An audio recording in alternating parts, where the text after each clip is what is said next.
Le foot en folie, ce sont des images drôles, des buts incroyables, des situations insolites, des ratés invraisemblables, en tout plus d'1 heure d'action choisie pour vous distraire et vous surprendre, comme sur ce penalty, où le joueur qui va tirer n'est pas celui qui a pris son élan. Alors bienvenue et d'abord un coup de chapeau au gardien qui parfois se transforme en buteur. Vous connaissez l'arroseur arrosé. Eh bien voici la vengeance de l'arrosé qui devient arroseur. Le penalty, c'est la solution la plus facile. Mais certains font encore mieux, comme ici dans le calcio, où le gardien a décidé d'oublier ses mains pour montrer qu'il avait également une tête.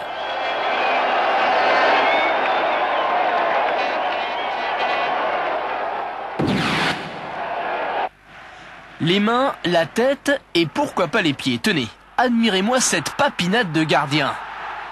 Pas mal. Cet exploit, le gardien de but est vraiment allé le chercher, mais parfois l'exploit vous tend les bras sans que vous le demandiez. L'histoire d'un dégagement qui n'en finit plus.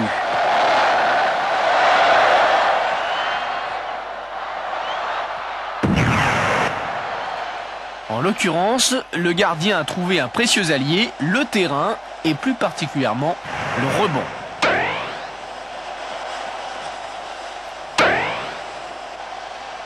Ah, la terrible frustration du gardien qui aimerait tant être goléador et connaître la joie, le bonheur de celui qui vient de marquer. Pour Laurent Mandé, le gardien du Sporting Club de Kourou en Guyane, la frustration était trop grande. Et pourquoi que je marquerais pas un but tout seul, moi? Alors, je remonte tout le terrain et je vais marquer.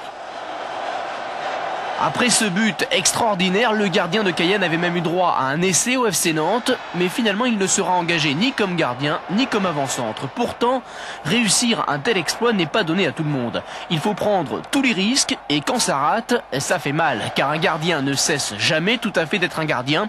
Il est l'ultime défenseur, même lorsqu'il s'aventure à 80 mètres de ses buts.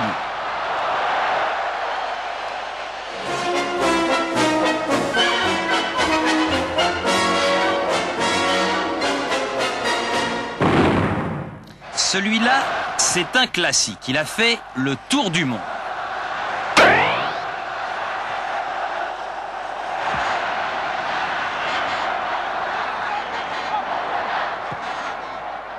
En revanche, celui-là, il est moins connu, mais pas mal non plus, et le résultat est exactement le même.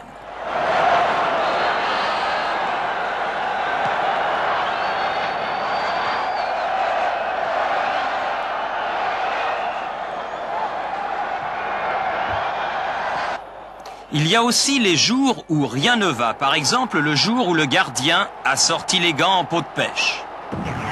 Baticle face à Flucklinger.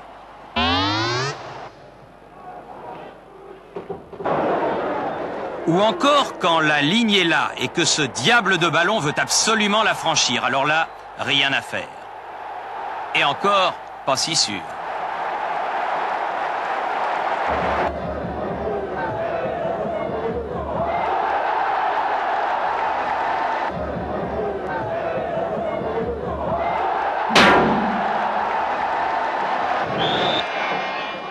Une véritable savonnette.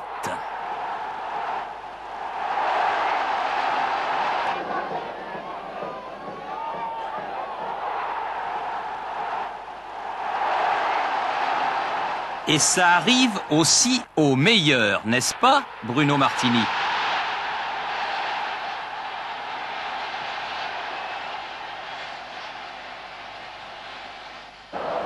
Là, c'est différent. Un dégagement, Claude Barabé, il faut l'assurer, sinon la catastrophe est proche.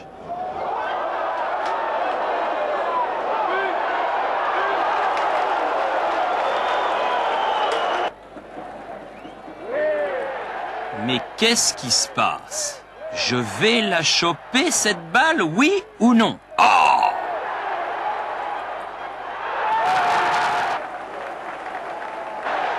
Enfin, si on loupe le contrôle de la poitrine, alors là, c'est terminé.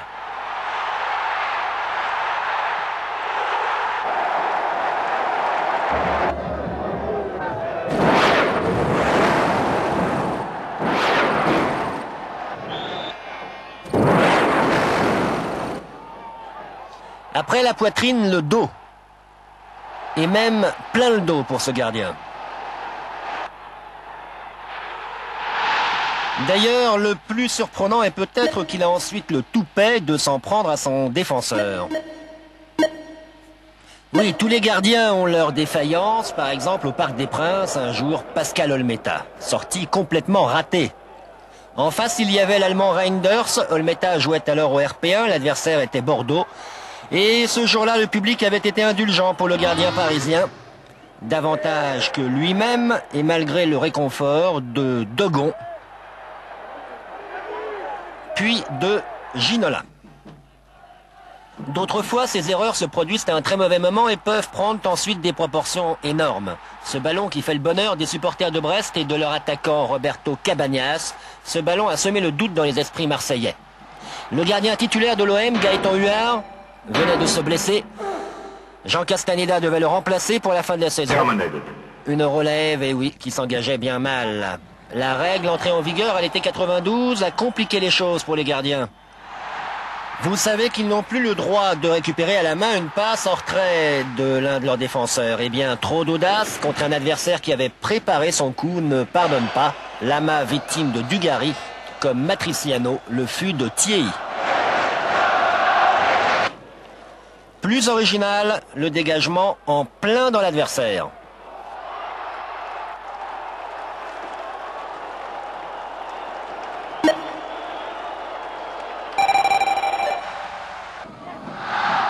Tiens, voilà un but qui ressemble à celui que nous avons vu tout à l'heure. Une chute en reculant. Plus courant, la faute de main sur un ballon qui paraît relativement facile. Quart de finale de Coupe d'Europe, Montpellier éliminé par Manchester, Barabé accusé, Nicolin fâché. Quel gardien n'a donc pas un jour laissé filer sous son ventre l'un de ces maudits ballons? Et puisque cela doit arriver, si seulement il était possible de choisir le jour, pour qu'il n'y ait pas trop de caméras, pas trop de ralentis. Pour qu'il n'y ait pas trop d'enjeux, donc pas de quoi en tomber à la renverse. Imaginez que cette gaffe-là est commise par le gardien de l'Étoile Rouge de Belgrade en demi-finale de la Coupe des Champions. En face, il y a le Bayern, et au bout, miracle, il y a quand même la qualification, puis la victoire finale contre l'OM. Les pauvres gardiens, ils ont un mal fou à récupérer les ballons, et quand ils l'ont, tout le monde veut leur voler. Mais ce n'est pas une raison pour décider, sur un coup de tête, que l'on ne veut plus être gardien.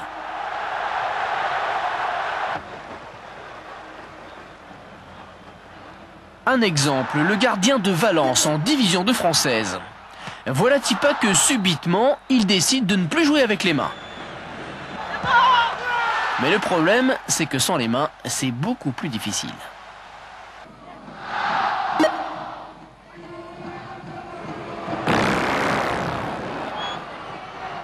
Le ballon, c'est comme un enfant. Une seconde d'inattention et hop, c'est la catastrophe. Avec l'ancienne règle, lorsque les gardiens avaient le droit de se déplacer dans la surface avec le ballon au sol, il y avait toujours des petits malins pour leur faire des misères.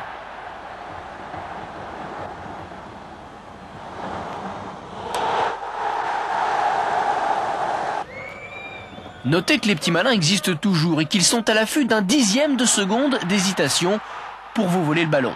Là, le voleur, c'est Voleur, justement, l'Allemand de Marseille. Il a piqué le ballon à Joseph-Antoine Bell. Et en plus, c'est un récidiviste. Un an auparavant, il avait fait la même chose, toujours face à Bell. Mais cette fois-ci, ça n'avait pas marché. Le voleur de ballon s'était fait prendre par l'arbitre. I'll be back. Jean-Marie Pfaff, le gardien de but belge, non seulement il arrête des pénaltys, mais en plus il mange ce qu'on lui envoie sur la pelouse. Excellent.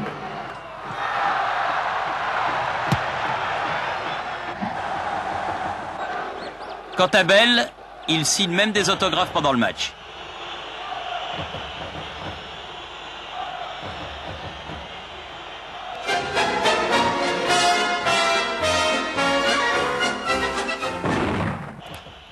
Les nerfs en foot, ça compte. Et sur le terrain, parfois, il y en a qui pètent les plombs, comme on dit. Ainsi, Christian Carambeu, pour un but manqué par Nantes à Saint-Étienne.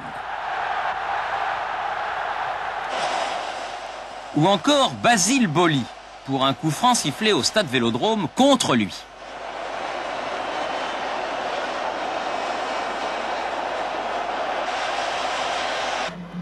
Attention, grosse colère à venir, en allemand. Pas poli.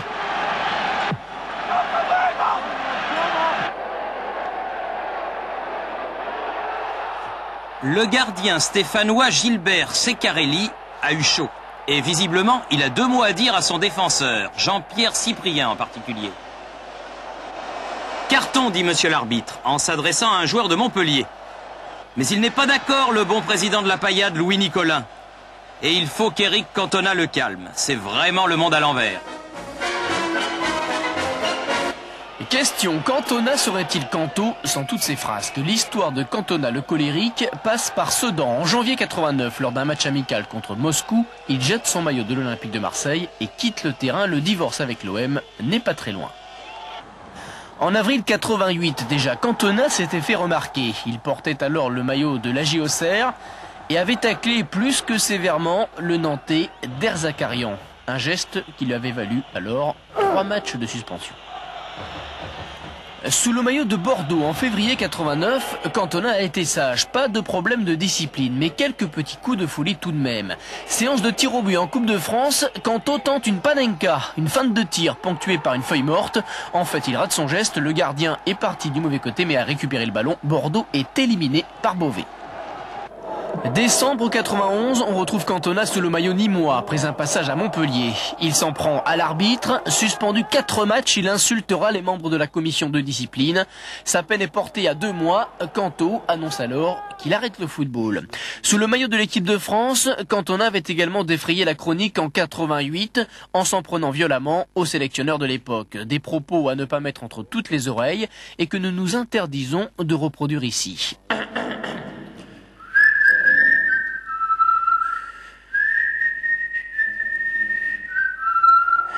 Depuis, Eric Debrat, Eric le Fou est parti en Angleterre. Il a mis sa folie au service de son art et ses gestes fous sont désormais footballistiques.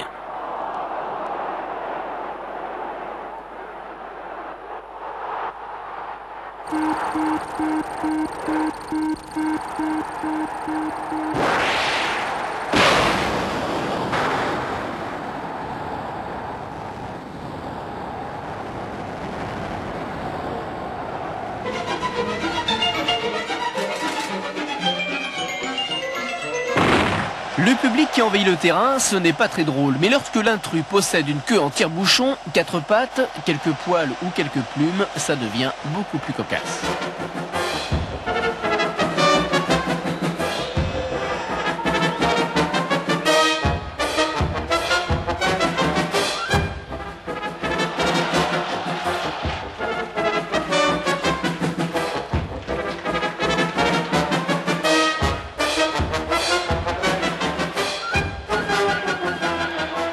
Qu'est-ce que c'est que cet animal là? Je vais me les farcir, moi je dois voir.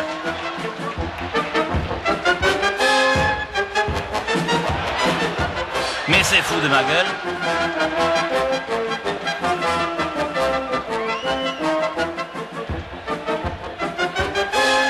Ah, allez, je vais m'en occuper. Allez, viens là-bas, viens. Merde. Mais c'est qui m'a fait cet abruti? Ah, Sepp Maier, le chat, laissez-moi rire.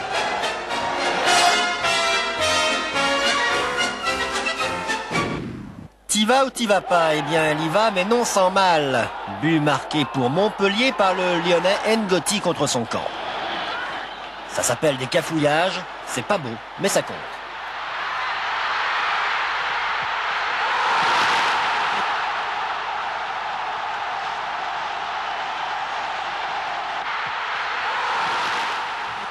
Après ce but de Pineda pour Toulon, en voici un de Coquard pour Auxerre.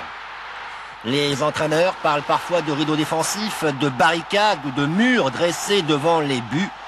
Eh bien, voyez comme la métaphore est bien choisie.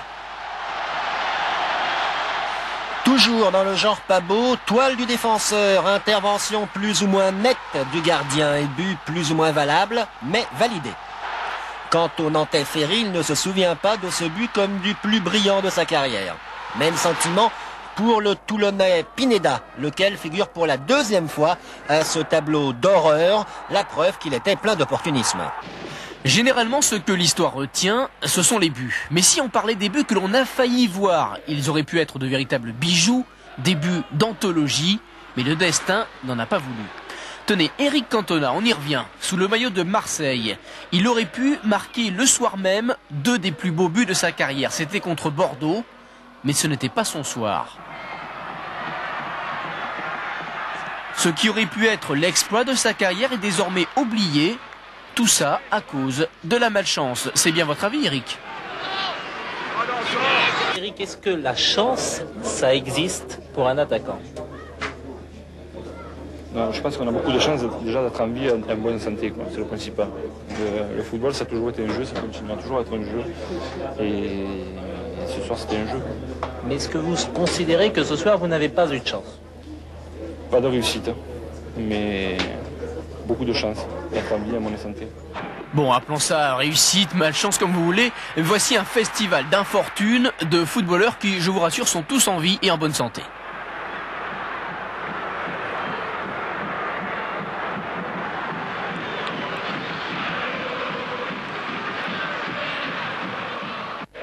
Parfois, ce sont quelques centimètres qui font pencher la balance du mauvais côté. Les centimètres du cadre pour Djorkaeff qui tire à côté, ou ceux d'un hors-jeu pour Zidane qui marque contre Monaco, un but refusé. Quant à Jean-Pierre Papin, ce retourné ciseaux serait certainement l'un de ses plus beaux buts s'il n'y avait eu la transversale. Encore plus ralent, Chris Waddle, privé contre Metz d'un véritable chef-d'œuvre pour un banal hors-jeu de position d'un de ses coéquipiers. Le seul joueur dont les buts ratés sont peut-être plus célèbres que ses buts réussis, c'est Pelé. Pelé qui, en 70, avait tenté un lob de 50 mètres contre le Tchécoslovaque Victor. Près de 30 ans plus tard, les footballeurs en rêvent encore.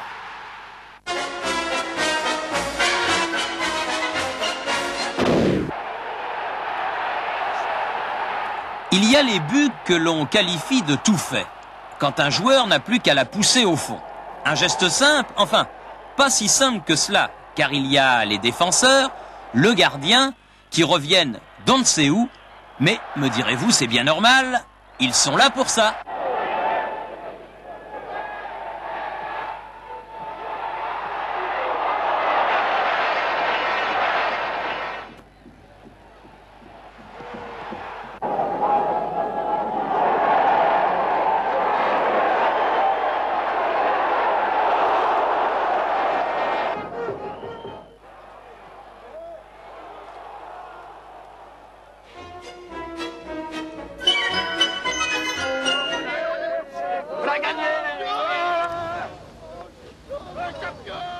L'Anglais Chris Waddle, un vrai génie du football, sur et hors du terrain.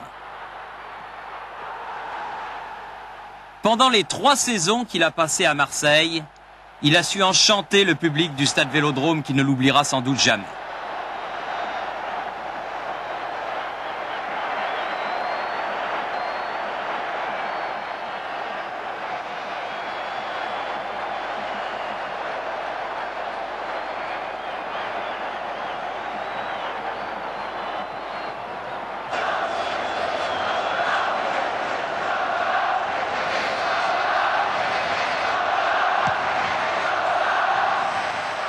Il a su alterner le pas du patineur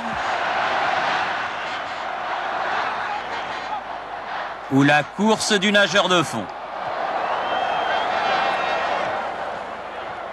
Mais il avait aussi des supporters un peu partout en France, puisqu'il a été un des premiers à avoir son fan club. Des mois et des mois après son départ de Marseille, ils sont encore nombreux les Français qui traversent le Channel, qui vont à Sheffield en Angleterre, rien que pour le voir.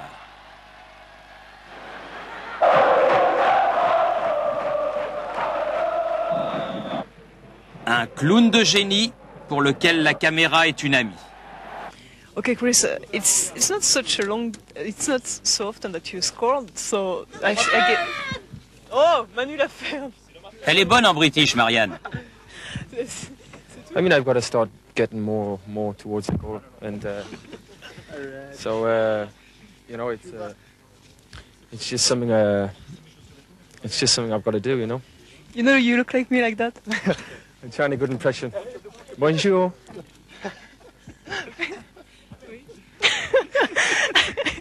One more. Arrête. Hopefully, if we get the Saint Etienne game again, then maybe we can. Somebody shoot that cat! Somebody shoot the cat! Maybe we can get the Saint Etienne game again, and that would be a good advantage. My wig just come off, by the way. Thank you, dear Chris. Okay.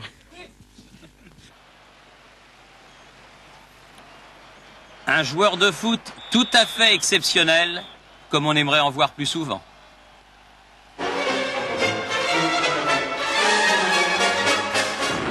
Parents responsables, attention, vous êtes bien sûr que le fiston et sa petite sœur sont couchés. Bon, alors on y va. Attention à cette rubrique, car tous les joueurs ne sont pas toujours aussi pudiques que ce Nancéen qui, en pleine action, prend le temps de se rhabiller. On voit parfois des choses bizarres sur les terrains de foot. Ça, je suis sûr, mesdames, que ça ne vous dérange pas trop. Mais si les footballeurs sont généralement des êtres virils, la provocation leur fait parfois faire des choses peu recommandables. Regardez bien. Un joueur en blanc fait rien que d'embêter un joueur en violet. Pouet, pouet. Pouet, pouet. Si ça vous fait rire, sachez que ça n'a pas du tout amusé la commission de discipline qui, à la vue de ces images, avait décidé de suspendre le joueur en question. Suspendre, c'est une expression qui veut dire qu'il ne peut plus jouer. Si les attouchements honteux se font le plus souvent entre adversaires, ce n'est pas toujours le cas. Regardez ces images. Nous sommes dans un pays du Sud, pays très catholique, et l'équipe en maillot bleu ouvre le score. Le buteur a comme d'habitude droit à l'accolade de ses partenaires, mais avec une petite récompense inédite. C'est maintenant. Ça va arriver. Des images insoutenables, d'autant que vous savez ce qui arrive après. Eh bien, lui, il le sait. Pourtant, on l'avait prévenu.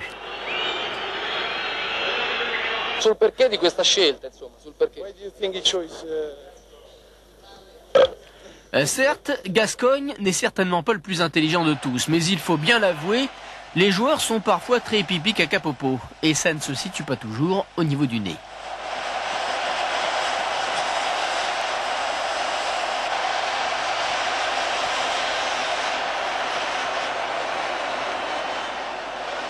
Et ça le fait marrer, lui, tiens. Étonnez-vous après que les images ne soient pas stables. Quoique, parfois, il y a d'autres raisons. Il faut bien comprendre que caméraman, c'est pas un métier facile tous les jours.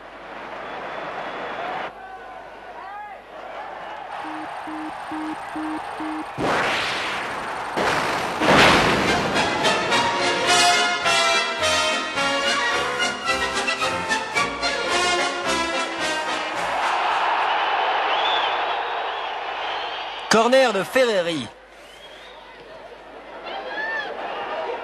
À qui la faute? Secouez-moi, secouez-moi. Moravchik profite des corners pour mélanger la pulpe. Il est vrai qu'il vaut mieux s'en prendre à la main à une bouteille qu'au pied à un photographe.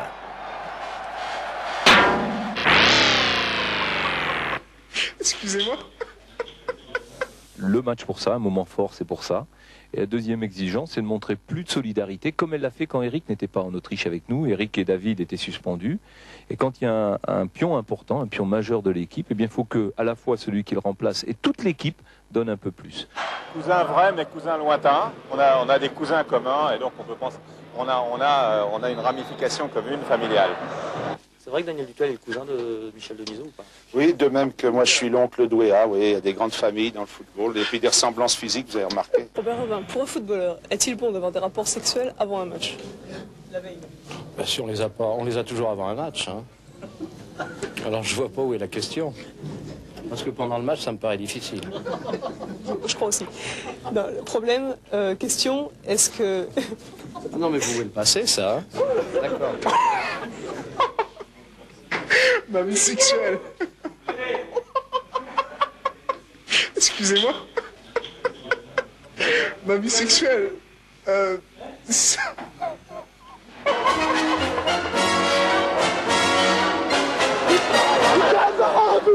Putain, ils ont le défense de la table. Michael! Michael! Putain! Comment il faut que je vous dise? Hey, Michael! Michael!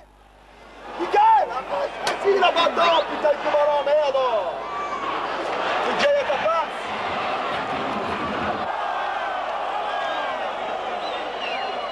Nerveux, Fernandez.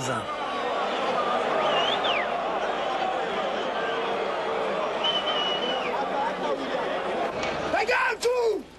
Joue! Hey, tu la fermes! Hey! Super pas merde!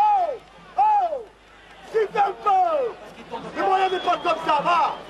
Y'en a pas comme ça! Hey! Y'en a pas comme ça! Possible, ça! Hey! Merci! Merci, merci, dites-lui merci. Alors là, il parlait à l'arbitre. Bref, toujours la même flamme, toujours la même passion chez cet entraîneur qui avant tout est resté joueur. Il faut dire que Fernandez a toujours été, comment dire, un petit peu taquin.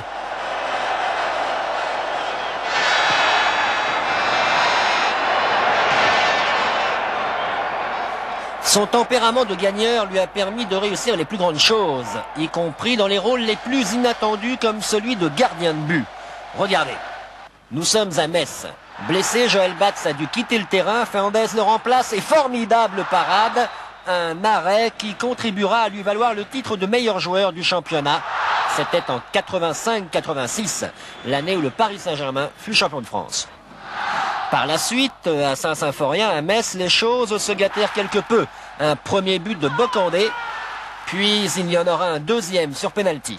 Allez, même si vous en faites parfois un peu trop, chapeau, monsieur Fernandez.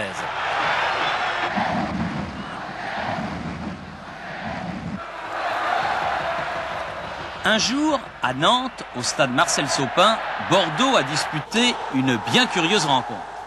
Le gardien de but titulaire, le Yougoslave Pantelic, ayant été suspendu injustement selon les dirigeants bordelais et le président Claude Bèze, Bordeaux décida de jouer sans gardien contre Nantes, avec Marius Trésor, libéraux dans les buts, qui ne pouvait se servir de ses mains.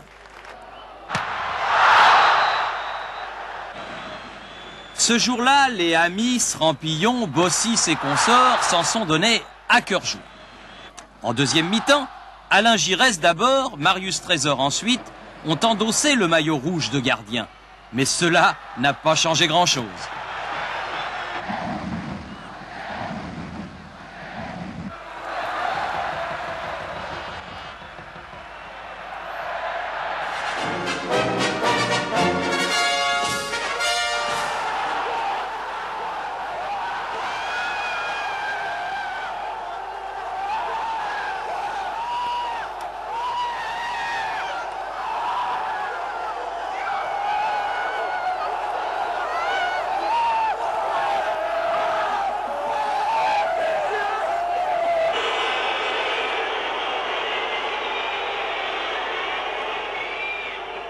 Le football, comme dirait quelqu'un que je connais bien, c'est pas la guerre.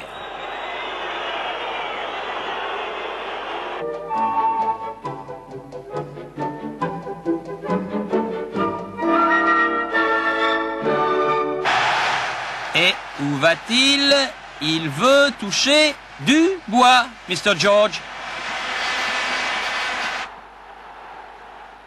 1, 2, 1, 2, 1, 2.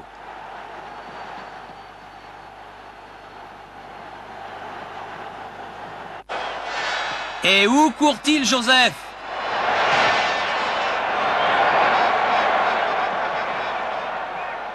Ah bon, ça me rassure. Ce jour-là, l'Olympique de Marseille, aux fêtes de sa gloire, disputait un match de coupe à Nantes. Les premiers sur le terrain, les Marseillais attendent leurs adversaires, et le moins que l'on puisse dire, c'est que ça se passe bien. Le foot, c'est aussi ça. La joie de vivre, les copains. Les copains d'abord.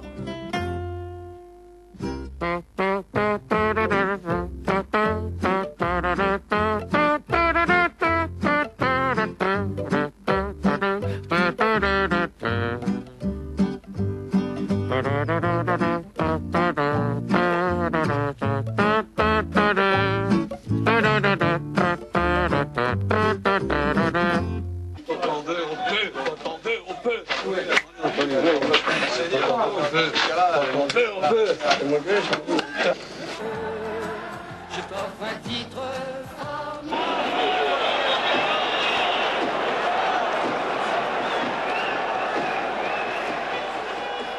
Loulou Nicolas, le président de Montpellier, craque, il n'en peut plus, son équipe est au bord du gouffre, elle va descendre en deuxième division.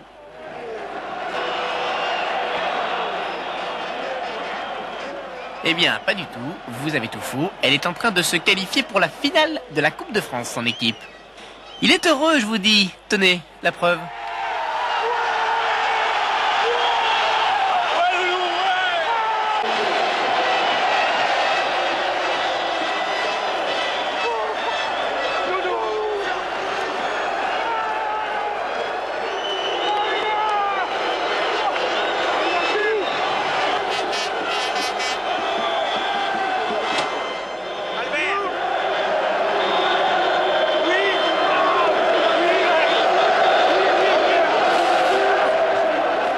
Et oui, il faut le savoir, le foot, ça rend cinglé tout le monde.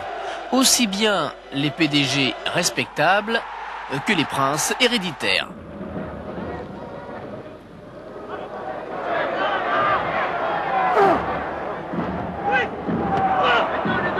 Move out! Move out!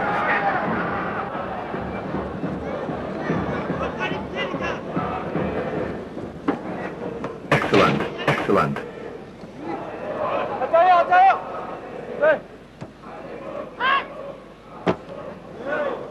Terminated. I'll be back.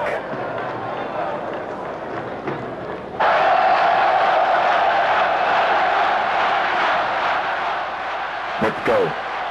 Certains sont tellement passionnés qu'ils en deviennent herbivores. En fait, le football, si on l'aime, c'est parce que ça fait de nous de grands enfants. Tralala, on a marqué. Par terre. Il est par terre. 1, 2, 3, allons dans les bois. 4, 5, 6, cueille des cerises et mon piquet, tu l'auras pas. Tralala.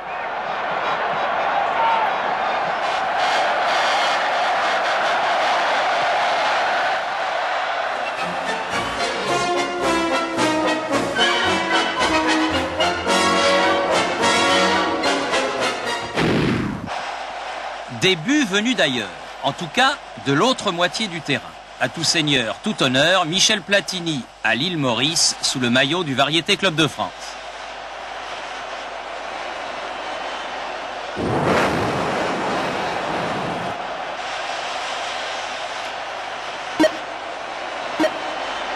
Un peu moins loin, mais pas mal tout de même.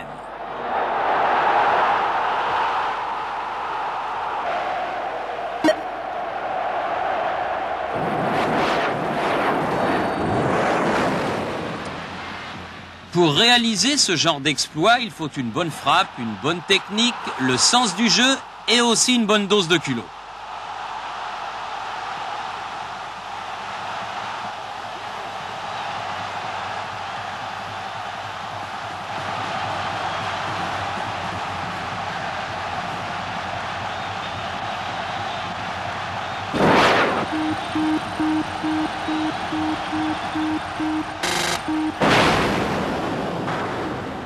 À mon avis, le gardien de but invisible, il va en entendre parler de celui-là.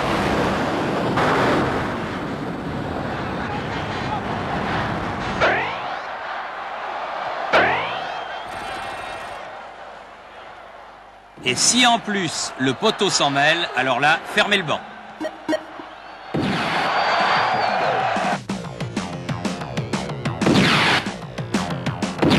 I'll be back. Une prouesse est une action d'éclat. Telle est du moins la définition du petit Robert. Et bien, comme sur cette formidable remise en jeu conclue par un but, les actions que nous vous proposons maintenant sont non seulement éclatantes, mais rarissimes. Voyez l'italien Conti dans ses œuvres. Il est vrai que Conti rime avec Ottari.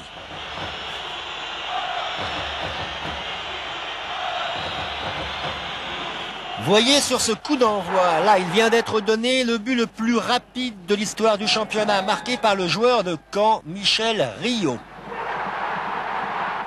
Enfin, but fabuleux, marqué du talon par Johan Cruyff. Cruyff, footballeur acrobate, mais avant tout footballeur de génie. Même sans s'appeler Johan Cruyff, on peut être un artiste. Vous connaissez bien entendu Amara Simba, l'homme à la bicyclette. En 3 ans, il a multiplié les buts spectaculaires, les retournés, les ciseaux, raflant à 3 reprises le trophée du plus beau but de la saison. Petit festival de folies acrobatiques.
Pas mal non plus, ouverture originale du Brésilien Rai pour David Ginola. On revoit, c'était au Parc des Princes, le bien nommé sur ce coup-là, qu'on appelle le coup du foulard, un coup de génie.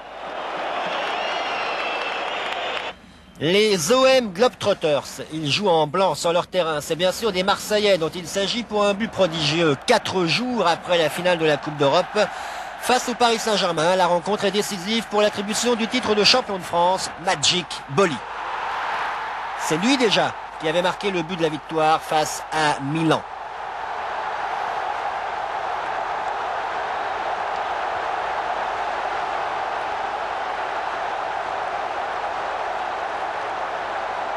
Et oui, invraisemblable. Boli, Pelé, Durand, Boli, Pelé et Boli. Le reste, c'est du délire, le nom du héros, scandé par une foule ivre d'émotion.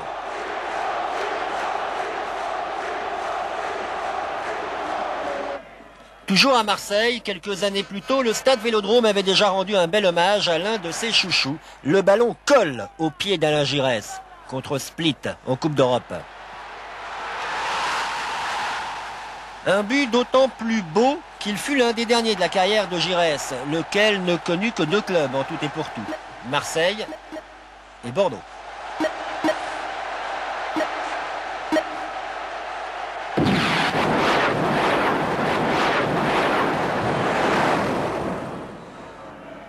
Et Bordeaux, nous y voilà contre Lens. Alain Giresse joue à la passe à 10, mais tout seul.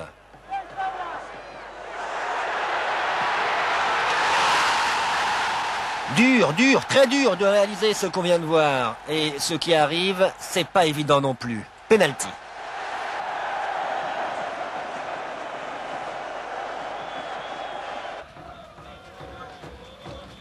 Étonnant, non? Terminated.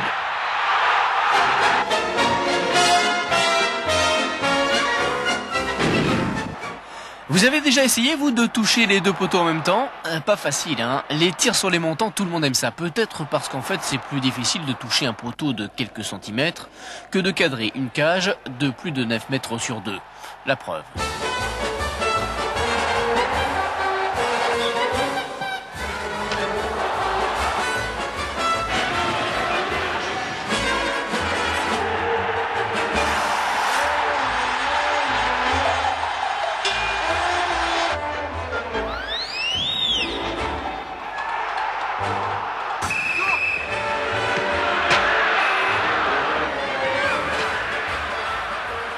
À Saint-Étienne, on est définitivement fâché avec les poteaux depuis 1976 et un certain soir de finale de Coupe d'Europe à Glasgow. Vous savez, les poteaux carrés qui, s'ils n'avaient pas été carrés mais ronds, auraient favorisé les tirs des Verts plutôt que de les repousser. Malchance ou maladresse, on dit parfois d'un joueur qu'il a fait le plus difficile et qu'il a raté le plus facile. Mais le plus facile, c'est justement de la mettre. Ah non, ça c'est encore plus difficile, les 3 poteaux en un seul tir. On dit que la chance, ça fait partie du talent des grands gardiens. Eh bien en France, on a beaucoup de gardiens talentueux.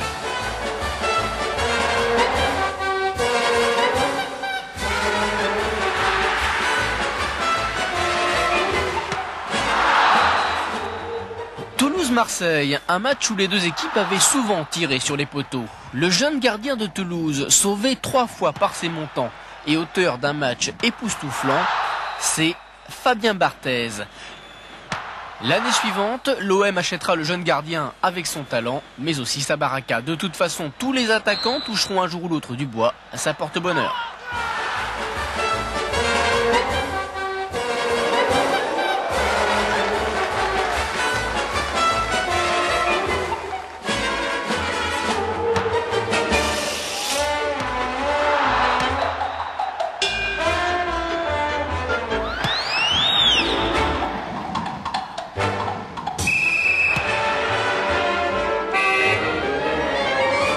Le seul problème, c'est que maintenant, les buts ne sont plus en bois. Et pour le bonheur, le métal, c'est pas l'idéal. Quant au cuir, c'est encore pire.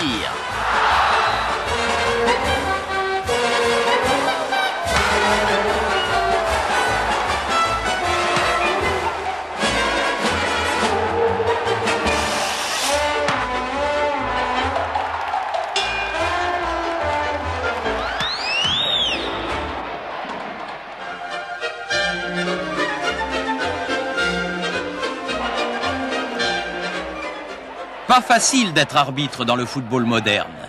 Il faut en avoir des qualités pour discerner le vrai du faux.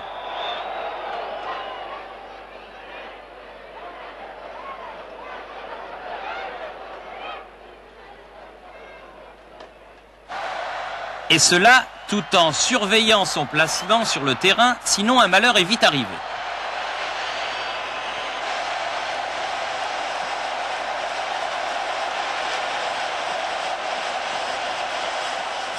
Un homme à terre, mais professionnel jusqu'au bout du drapeau.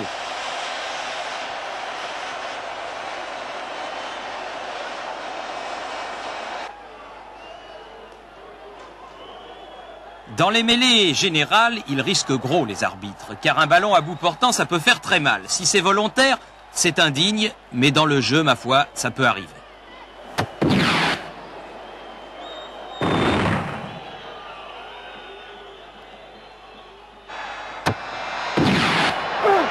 Terminated.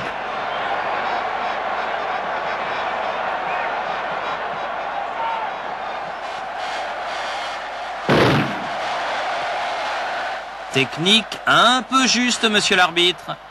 Monsieur Bouillet à Marseille. Elle est où ta femme? Je sais pas où elle est dans ce merdier.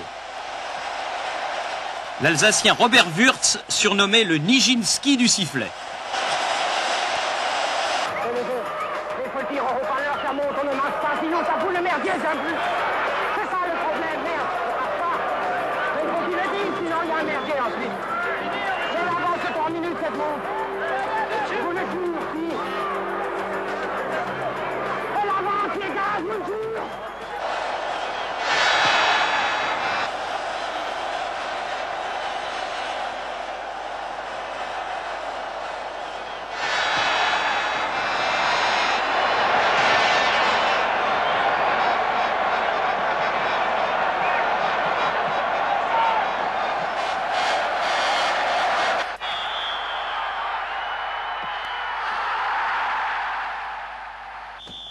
Lors d'un Saint-Étienne-Monaco, M. Quignou a eu quelques problèmes.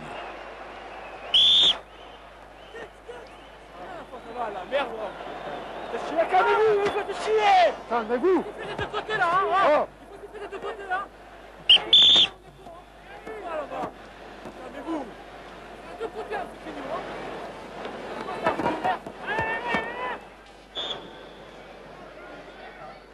Alors lequel?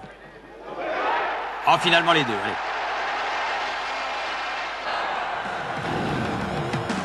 Il faut peu de choses pour faire dégénérer un match. Ainsi ce Bordeaux-Nantes de la fin des années 80.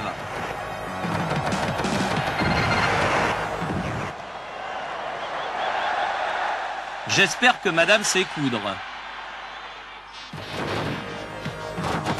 Quelquefois, virilité devient brutalité. Et c'est à la seconde près que l'arbitre doit discerner la vérité.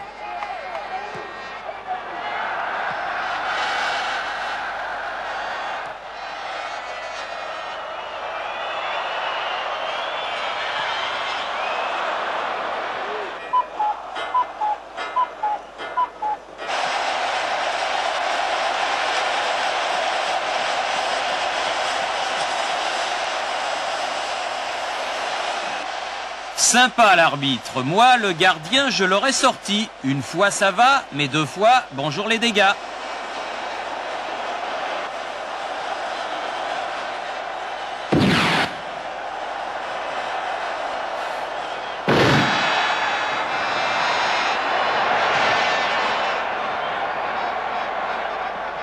Les mauvais réflexes, il faut aussi les sanctionner, car sur un terrain, il faut savoir garder ses nerfs. Gaëtan Huard, Marseille, contre Jean-Marc Ferreri, Bordeaux.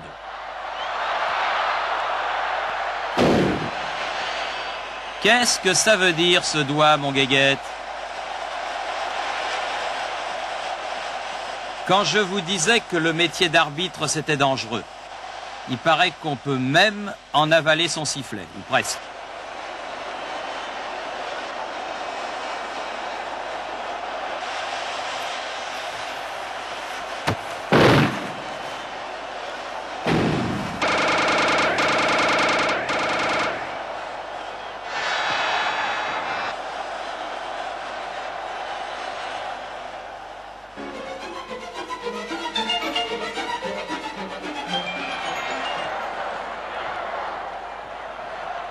Au football, les CRS et les pompiers n'ont pas le rôle le plus facile. Heureusement, il y a parfois des occasions pour se distraire. Regardez.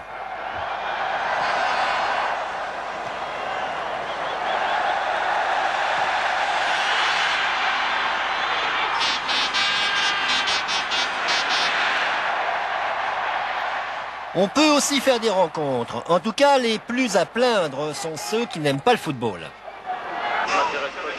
Je ne m'intéresse pas du tout au foot. Vous allez regarder le match là, non? Oh, ben, je serais bien obligé. Oh ben, je serais bien obligé, oui. Par exemple, pour intervenir sur ce genre de situation. C'était au Parc des Princes. À l'époque, le service d'ordre y était bien moins important qu'aujourd'hui.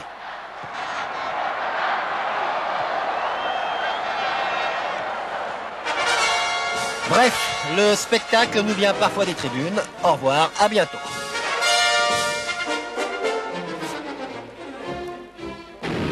Si c'est dedans, c'est pareil, sauf qu'elle est pas dedans et que c'est donc pas pareil. Cocktail des plus beaux ratés que le football ait compté.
Basile Boli prend ça avec le sourire. Pas sûr que l'entraîneur de ce joueur ait la même réaction. Il n'y a plus de gardien dans les buts, mais ça ne suffit pas.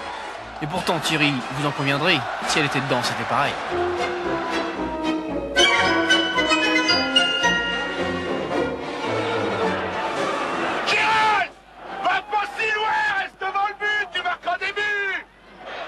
Zagreb, Auxerre joue sa qualification pour le deuxième tour de la Coupe d'Europe. Allez, allez! Allez, ça va, calme! Laisse à Michel, laisse à Michel! Laisse à Michel! Voilà. Michel, tu te replaces, tu fais pas le nez en l'air. Allez, top! Tu dois l'avoir! Allez, porte-toi!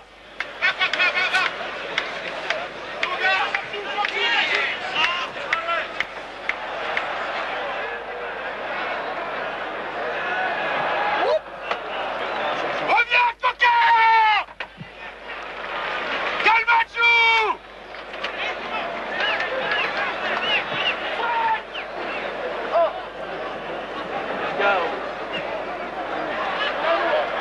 Bien joué, Baz. Remplacez-vous, coquin! Prends-le, le 8, là-bas! Catalano, là-bas! Catalano, là-bas!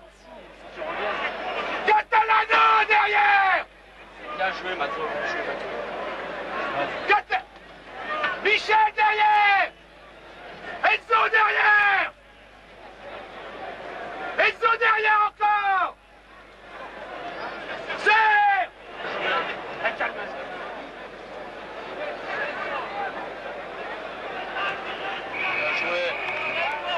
En place tout le monde, Calman! Face au but! Face au but, joue! Là, joueur!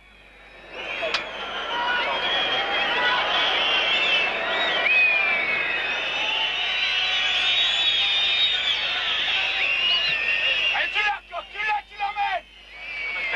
Mais devant! Viens là! Masso, dépêche-toi!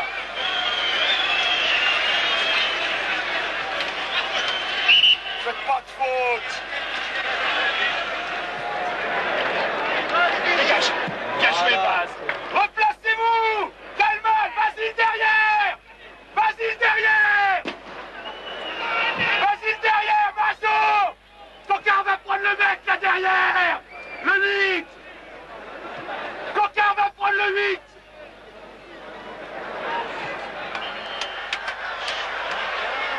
Calman! Ça va pas, non? Catalano ici! Et Auxerre se qualifia. Il arriva également à Giroud de faire le tour du terrain au stade Abbé Deschamps à Auxerre. L'objectif était de motiver son public, le public auxerrois, en vue de la rencontre suivante en Coupe d'Europe, afin que ce public vienne nombreux et qu'il soutienne davantage son équipe.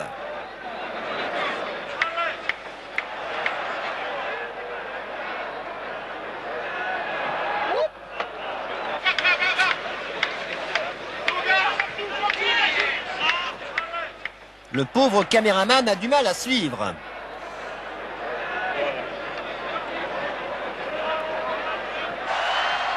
Avec les arbitres, Giroud n'a jamais ménagé ses effets. Le plus souvent pour râler, mais quelquefois également, comme ce jour-là au Parc des Princes, pour amuser la galerie.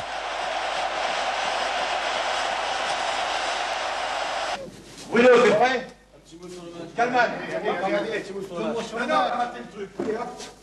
Formidable match! Je parle yougoslave. Mesdames et messieurs, Raymond Goethals. Est-ce que sur le but, il ne fait pas une faute, hein, sur le coup franc? On dit que les entraîneurs sont assis sur des sièges jetables. Celui-là ressemblait plutôt à un strapontin.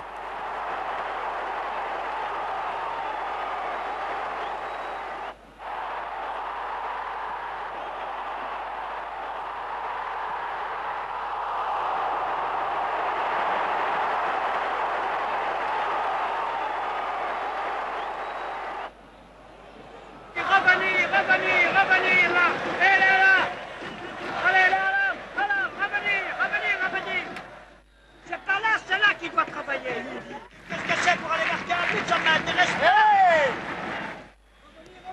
Revenir, va par là devant! Appelez Fafé qui va mieux, les gars! Fafé! Viens là, viens! Au milieu! Fafé! Qu'est-ce que c'est? C'est Franca! C'est attaquant! Combien de fois devant le but? C'est dur! Quelqu'un a raté, doigt de dos, c'est bon, non, c'est pas bon!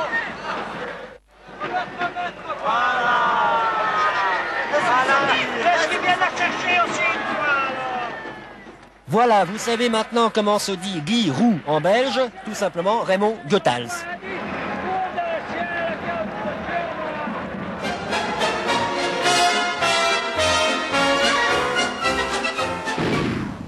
Attention, trop tard.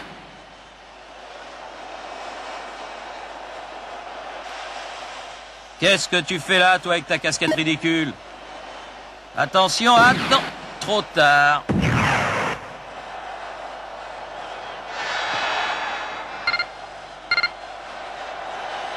C'est un bidon, celui-là.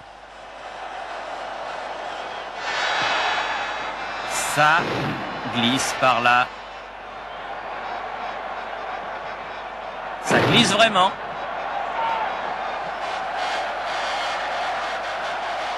Ah, refaire. Tiens, essaye de me le remarquer, celui-là.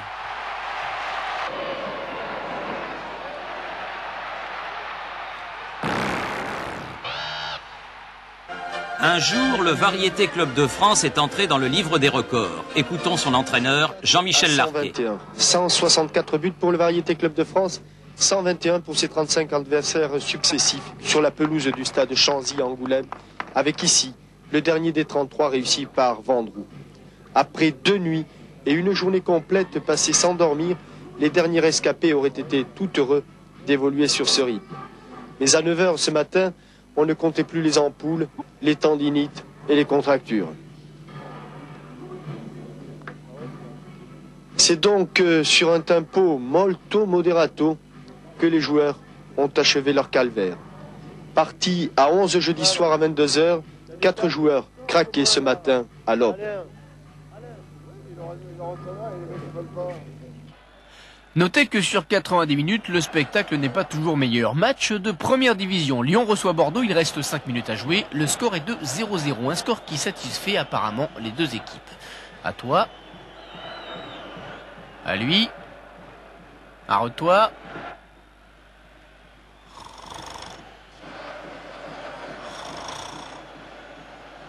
Et le public qui a payé pour assister au record du monde de non-jeu.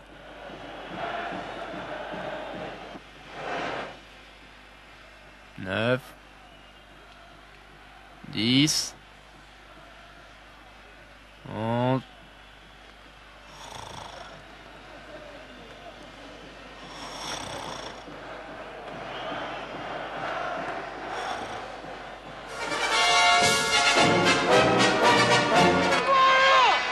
Coco Suodo est l'une des figures du football français. Voilà Thierry, comment vous l'aviez un jour imité sans savoir que vous étiez enregistré. Qu'est-ce que vous voulez qu'on fasse? On m'a pris tous mes joueurs. Moi je suis là et tout, sur ce grand terrain vert. Avec tout le monde. On m'a pris Touré, on m'a pris Tussaud, on m'a pris Bivard, on m'a pris Poulain. Qu'est-ce que vous voulez que je fasse, quoi? En plus, quand on attaque, on est 2, ils sont 8 et tout derrière. C'est pas de ma faute.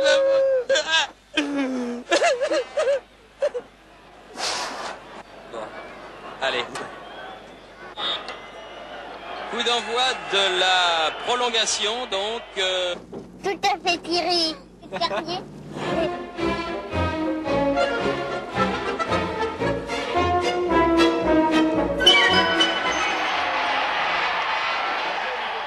C'est pas pour dire, mais des buts bizarres, il y en a sur une saison, sur tous les terrains du monde. C'est curieux tout de même le foot. Tout à l'heure, on a vu des buts immanquables, pourtant manqués, alors voilà des buts réussis, sans savoir pourquoi.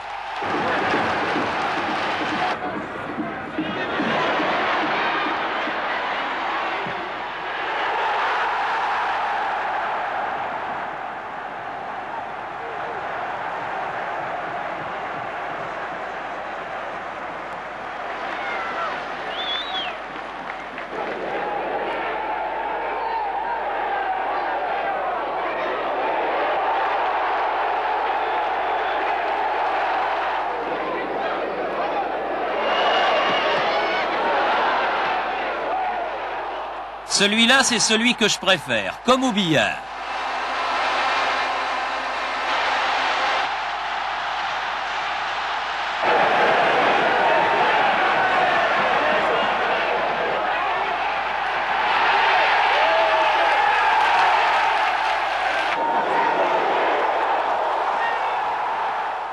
Où il est le ballon? Et il est là. Il arrive.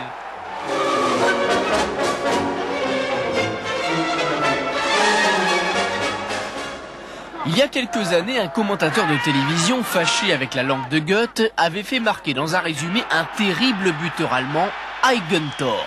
En fait, ce buteur germanique a fait une excellente carrière internationale puisque Eigentor veut tout simplement dire but contre son camp en allemand.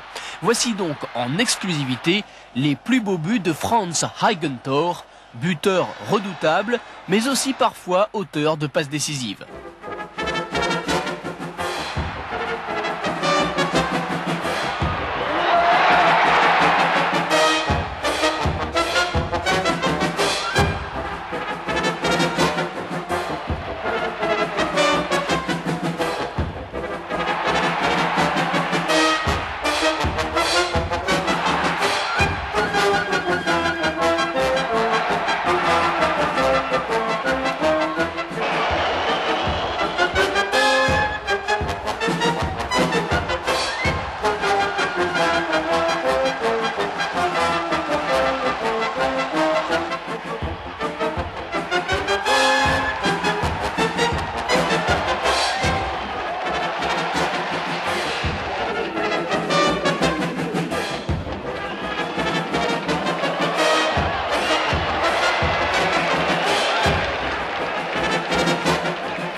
Un jour, Bordeaux, pourtant l'une des meilleures équipes du pays, Bordeaux a pris l'eau à Monaco. Avec tous ses internationaux, et avec cette fois-ci un excellent gardien, lui-même international, Dominique Dropsy, les Girondins en ont pris 9. Oui, 9. 5 et 4, sans en rendre un seul. Bernard Gengini, ce soir-là, a marqué 4 buts.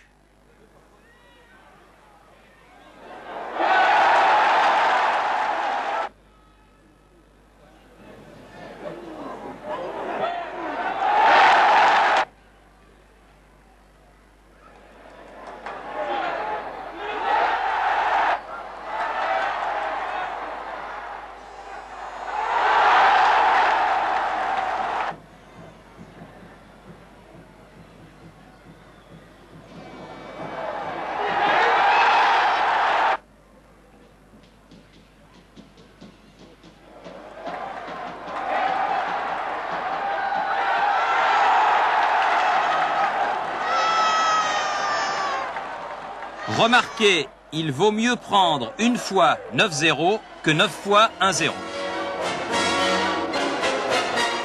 Un but banal, un but comme tous les buts du monde. Le gardien qui l'a encaissé est malheureux, il se relève. Bon, mais rien de bien particulier. Non, c'est après que ça devient plus original, quand ce gardien va trouver l'arbitre et lui demande de s'absenter quelques instants. À tout de suite.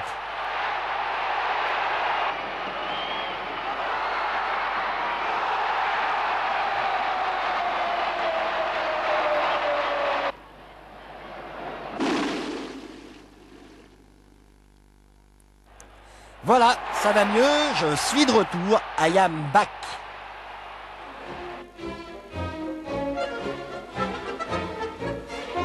Il y avait du vent, beaucoup de vent ce jour-là sur le terrain d'Hajduk Split. Alors, tu veux ou tu veux pas ?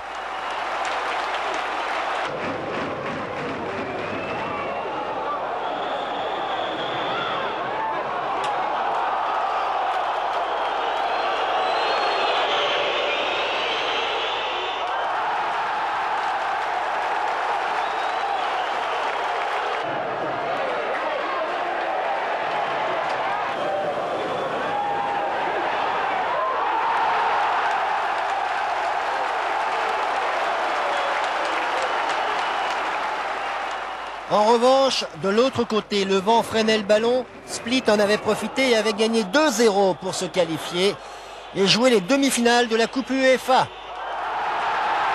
La neige également peut avoir son mot à dire. L'attaquant d'Eindhoven est seul devant le but, ballon entre les jambes du gardien et but. But à un détail près, petit détail, le ballon n'est pas rentré.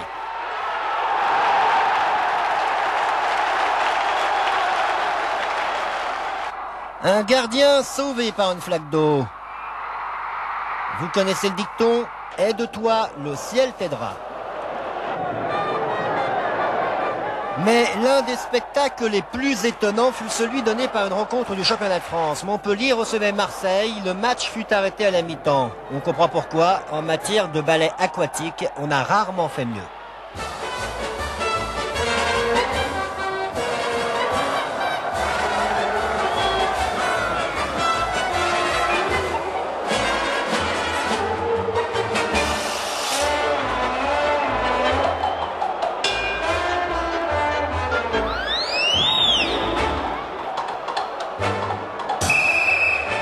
Match interrompu par l'arbitre, Monsieur Pochard, et ballet aquatique toujours.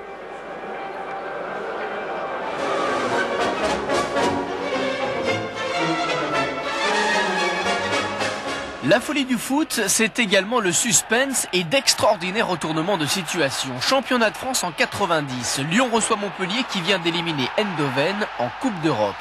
Les Lyonnais ouvrent le score grâce à Bruno Genesio. Les Montpelliérains sont archi-dominés. Lyon se crée une multitude d'occasions. Ici, Boifia bute sur Barabé.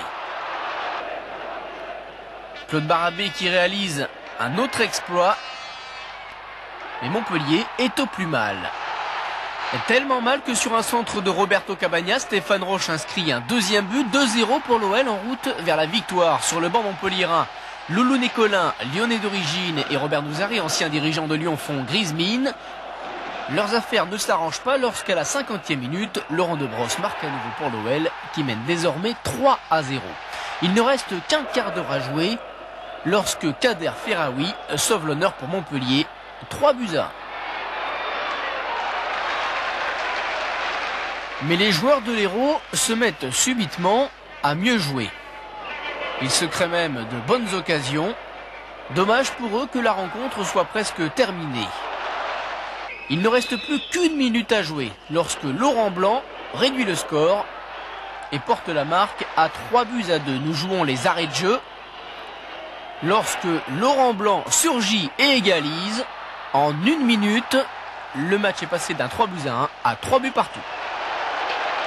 Même le président Nicolin n'avait jamais vu ça. Encore plus incroyable, octobre 89, match de Coupe d'Europe, Anvers reçoit Vitosha Sofia. Au match aller, les deux équipes avaient fait match nul 0-0. Sur le terrain des Belges, ce sont les Bulgares qui ouvrent le score. Anvers doit marquer 2 buts pour se qualifier. Ce n'est qu'à 10 minutes de la fin que Gelsenkirchen égalise. Anvers se précipite à l'attaque, mais en contre, c'est Dankov pour Sofia qui va marquer. Il reste 7 minutes à jouer, les sont presque qualifiés. 89e minute, Miarski s'échappe et marque 3-1. Il ne trouve même pas utile d'exploser de joie. 3-1 pour Sofia. Il reste 50 secondes à jouer dans le temps réglementaire. Et Anvers doit marquer 3 buts pour se qualifier. C'est bien entendu impossible. Et pourtant, 91e minute, on joue déjà les arrêts de jeu. Claessens marque pour Anvers. Le public reste morne. Anvers est battu sur son terrain. Eh bien non, 93e minute, Claessens égalise 3-3. La défaite est évitée.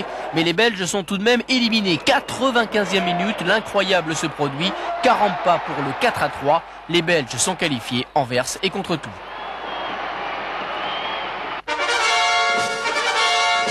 Au revoir, merci pour votre attention et à la prochaine fois.